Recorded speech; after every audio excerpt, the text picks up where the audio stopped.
అందరికీ నమస్కారం. నా పేరు వెంకటరాముడు, కోడుమూరు నియోజకవర్గం, జనసేన పార్టీ, కర్నూలు జిల్లా. ప్రతి చిన్న విషయానికి జై భీమ్రావ్ భారత్ పార్టీ అధ్యక్షులు జడా శ్రావణ్ కుమార్ గారు పవన్ కళ్యాణ్ గారిని విమర్శించడము ఆనవాయితీగా పెట్టుకున్నారు. మరి ఆయనకు వచ్చిన లాభము ఏమో మరి ఆయనే చెప్పాలి. ప్రజల పక్షాన ఉండి నేను ప్రజలకి మేలు చేయడానికి పోట్లాడుతున్నాను అని చెప్తారు. పవన్ కళ్యాణ్ గారిని విమర్శించే స్థాయి మీకు లేదు, నైతిక హక్కు మీకు లేదు. ఎలా అంటే పవన్ కళ్యాణ్ గారు ఎస్సీ ఎస్టీ మైనారిటీ మాలల కోసము మాదిగల కోసము ఎన్నో పనులు చేస్తున్నారు. ట్రైబల్ ఏరియాలో కూడా పవన్ కళ్యాణ్ గారు ఎప్పుడు స్వతంత్రం వచ్చినప్పటి నుంచి కూడా కాలినడకన వాళ్ళు డోలీలుగా వెళ్ళే అత్యవసర పరిస్థితులను కూడా వాళ్ళకు అనుకూలంగా రోడ్లు వేయించి వాళ్ళని ఆదుకున్న నాయకుడు పవన్ కళ్యాణ్ గారు. జడా శ్రావణ్ కుమార్ గారు మీకు ఒకటి చెప్తున్నాను, మీరు ఒక పార్టీని మీ అంతలకు మీరు విమర్శిస్తే అది ప్రజల పక్షాన పోరాడినట్టు. మీరు పని కట్టుకొని ఆంధ్రప్రదేశ్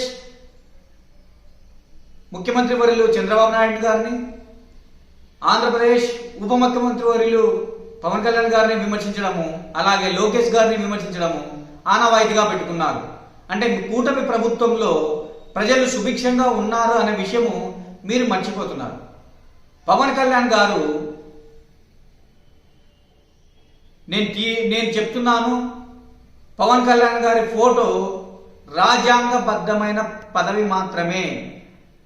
పవన్ కళ్యాణ్ గారి ఫోటో మరి ప్రభుత్వ కార్యాలయంలో కానీ ఎక్కడ ఉండడానికి వీలు లేదు. అది నేను తీయిస్తాను అని అంటున్నారు. ఎలా తీయిస్తారు?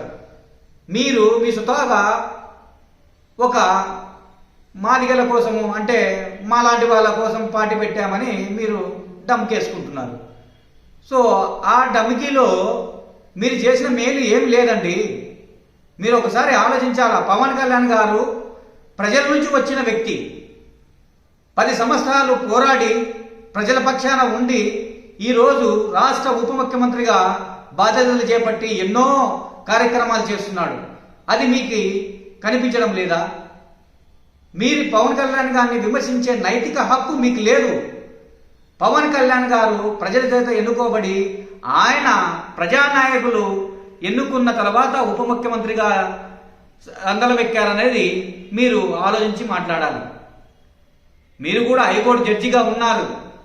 మరి మీరు ఇతరులను చూసి మన న్యాయవాదులు జడ్జీలు ప్రజలకు ఎన్నో ఉపయోగకరమైన కార్యక్రమాలు ఎన్నో చేసింటారు, మీకంటే గొప్పగా చేసింటారు. వాళ్ళు ఎవరు బయటకు వచ్చి చెప్పుకోవడం లేదు. మీరేం గొప్పగా నేను ఎస్సీ కోసమే పుట్టాను, ఎస్టీల కోసమే వచ్చాను, దళితుల కోసమే పుట్టాను అనే రీతిలో అంబేద్కర్ గారి తర్వాత నేనే అంత గొప్పవాడిని అనే విషయాలు మీరు చెప్పుకుంటున్నారు. అది సమంజసం కాదు. మీరు ఎవరిని మానిటర్ చేస్తారు? మీరున్న ఏరియాలో మీరున్న ఇల్లు దగ్గర ఆ ఏరియాలో మీరున్న వీధిలో ఆ వీధిలో ఉన్నవాడు కూడా మీ వెంట నడచడానికి ఇష్టపడడం లేదు. అంత గొప్ప నాయకుడేం కాదు మీరు.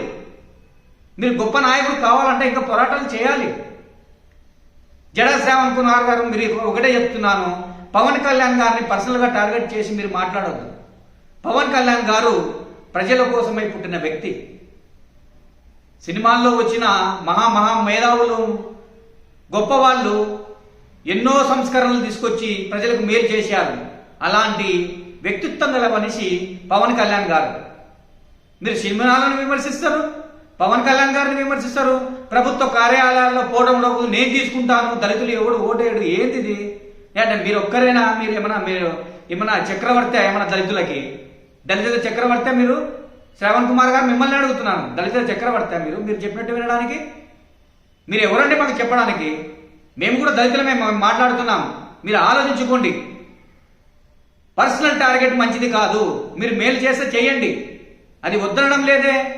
ప్రజలకు మేలు చేసిన నాడు అందరూ స్వాగతిస్తారు. అంతేగాని పని కట్టుకొని కాలికి బలపంపు కట్టుకొని పవన్ కళ్యాణ్ గారిని విమర్శిస్తాను. ఓ డిప్యూటీ సీఎం గారినే విమర్శిస్తాను. ఏం మీ కక్ష సాధించర్య? ఎవరి ప్రోపత్రంతో మీరు అలా మాట్లాడుతున్నారు?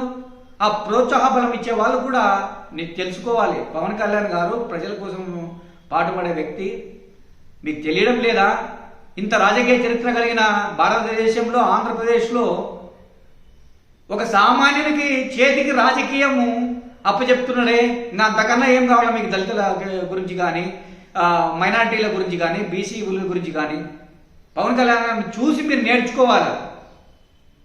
అలాంటి వ్యక్తిత్వమైన మనిషి శ్రీ కొణిదెల పవన్ కళ్యాణ్ గారు. జడా శ్రావణ్ కుమార్ గారు, మీరు ఇప్పుడైనా కళ్ళు తెరవండి. ప్రజల కోసమే పోరాడే వ్యక్తికి మీరు సపోర్ట్ చేయండి, అంతేగాని విమర్శించొద్దు. అది విమర్శిస్తే మీకే నష్టం అని మీరు ఆలోచించాలి. అంతేగాని ఆంధ్రప్రదేశ్లో ఉన్న దళితులందరూ నా మాట వింటారు, నేనే గొప్ప. ఏంటంటే ఇది? ఒక కుటుంబంలో ఒక తండ్రి మాట వినాలంటే కొడుకు ఆలోచించే విషయం. ఇప్పుడు అలాంటిది నీ మాట ఎందుకు వింటారండి? అలా వినాలంటే ఒక మంచి చెయ్యాలి. ఆ మంచి చేసినందుకే పవన్ కళ్యాణ్ గారిని ప్రేమిస్తున్నారు, దళితులు ఆరాధిస్తున్నారు. అవి ఒక్కటి మీరు గుర్తుంచుకొని పవన్ కళ్యాణ్ గారిపై అనవసరమైన వ్యాఖ్యలు, అనైతిక వ్యాఖ్యలు ఇలాంటివి చేయడం మానుకుంటే మంచిదనేది మా మనవి, హితవు. వెంకటరాముడు, కోడుమూరు నియోజకవర్గం, కర్నూలు జిల్లా. Thank you.